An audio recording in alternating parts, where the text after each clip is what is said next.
Bangladeshi cricketer Mustafizur Rahman IPL 2026-এ কলকাতার jersey পরে আর খেলবে না।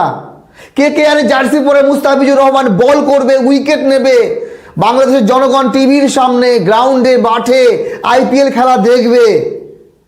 আইপিএল কেকেআর করে চিল্লাবে। এটা হয়তো আর হবে না। বাকি বাংলাদেশেও হয়তো আইপিএল এবার আর দেখা হবে না। আইপিএল বয়কটের ডাক দিতে পারে বাংলাদেশের জনগণ। আর আইপিএল কী জন্য দেখবে? বাংলাদেশের কোনো ক্রিকেটার যদি আইপিএল না খেলে, মুস্তাফিজুর রহমানকে 9,20,00,000 টাকা দিয়ে কেকেআর মিনি অকশনে কিনেছিল ডিসেম্বর মাসে, 16 তারিখে মিনি অকশন ছিল। কিন্তু মুস্তাফিজুর রহমানকে বাধ্যতামূলকভাবে কেকেআর থেকে বাদ দিতে হলো। বিসিসিআই একটি নোটিশ দিয়েছে কেকেআর কর্তৃপক্ষকে মুস্তাফিজুর রহমানকে ছেড়ে দেওয়ার জন্য। তার পরিবর্তে রিপ্লেসমেন্টে কোনো প্লেয়ার লাগলে সেটা কেকেআর নিতে পারে। কি এমন প্রবলেম, কি এমন সমস্যা যে মুস্তাফিজুর রহমানকে আইপিএল থেকে বাদ দিতে হলো? মুস্তাফিজুর রহমান এই প্রথমবার আইপিএলে দল পায়নি। চেন্নাই সুপার কিংসের হয়ে 2024-এ গোটা সিজন খেলেছিল। এবার কেকেআরের হয়ে খেলার সুযোগ ছিল, কিন্তু সেই সুযোগ হাতছাড়া হলো। তো হঠাৎ করে বিসিসিআই কী জন্য আইপিএল থেকে বাদ দিল মুস্তাফিজুর রহমানকে? এটা হচ্ছে রাজনৈতিক প্রেশার বা মুস্তাফিজুর রহমানের সুরক্ষার কোনো প্রশ্ন ছিল কি? যদি মুস্তাফিজুর রহমান মাত্র একজন ক্রিকেটারকে সুরক্ষা দিতে না পারে, তাহলে টি-20 বিশ্বকাপ খেলতে আসা বাংলাদেশের গোটা দলকে আমাদের দেশের সরকার, পুলিশ প্রশাসন কিভাবে সুরক্ষা দেবে? বাংলাদেশের দলের খেলা আমাদের কলকাতায় খেলাবে। কলকাতায় 3টি ম্যাচ খেলবে বাংলাদেশ গ্রুপ পর্বের। এটা নিয়ে প্রশ্ন। বাংলাদেশ ক্রিকেট দলের ভারতে খেলতে আসা কি উচিত?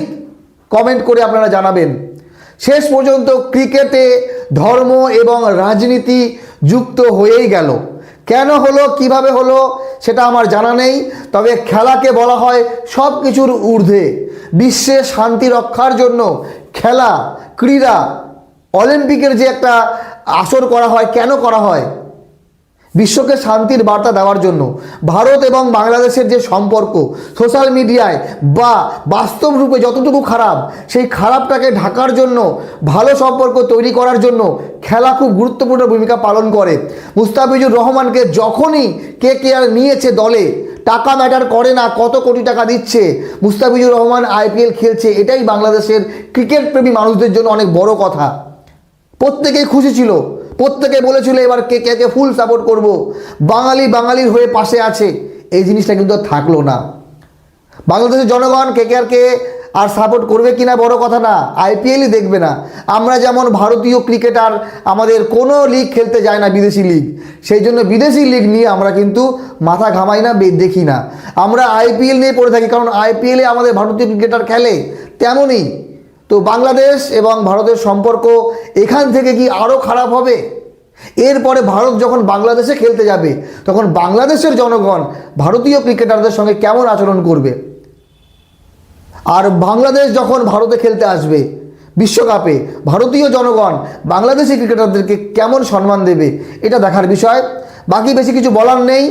ভারত সরকার, বিসিসিআই যেই দায়িত্ব নেবে, যেই সিদ্ধান্ত নেবে, সেই সিদ্ধান্তকে আমাদেরকে মেনে নেওয়া উচিত, কারণ সরকারের ঊর্ধ্বে আমরা না।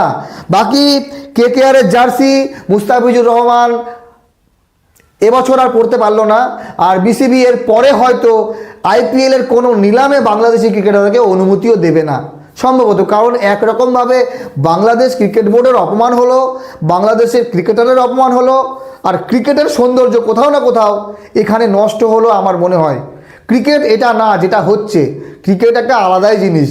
যেমন পাকিস্তান ভারতে আসছে না, ভারত পাকিস্তানে যাচ্ছে না, এই দুই দেশের যে সম্পর্ক সেই লেভেলে পৌঁছে গেছে, কিন্তু বাংলাদেশ আর ভারতের সম্পর্ক কি সেই লেভেলে পৌঁছে গেছে যে এক দেশ অপর দেশে যাবে না?